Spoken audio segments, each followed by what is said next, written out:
সম্মানিত প্রিয় দিনী মুসলিম ভাই ও বোনেরা, যদি কেউ আপনার উপর বিনা কারণে কোনো মানুষ কিংবা হিংস্র প্রাণী হামলা করতে চায়, অ্যাটাক করতে চায়, তখন আপনি সেই মুহূর্তে ইয়াকিনের সাথে শুধু একবার বিসমিল্লাহির রহমানির রহিম পাঠ করে পবিত্র কুরআনুল কারীমের ছোট্ট দামি একটি আয়াত কারিমা তেলাওয়াত করে আপনার দুশমনের দিকে, হিংস্র প্রাণীর দিকে মুখ ফিরে বিসমিল্লাহ বলে দম করে একটি ফু দিবেন, যার ফলে সেই দামি আয়াত কারিমার বদৌলতে বরকতে ইনশাআল্লাহ আল্লাহ পাক রব্বুল আলামিন কুদরতিভাবে আপনার দুশমনের হাত থেকে, ক্ষতি থেকে, হিংস্র প্রাণীর হাত থেকে, ক্ষতি থেকে সম্পূর্ণভাবে হেফাজত ও রক্ষা করিবেন।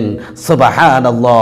ইহা একটি পরীক্ষিত আমল, অর্থাৎ সেই দামি আয়াত কারিমাটুকু হলো এই বিসমিল্লাহির রহমানির রহিম।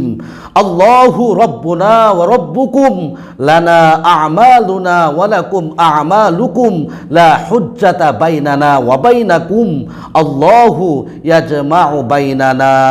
এই পর্যন্ত।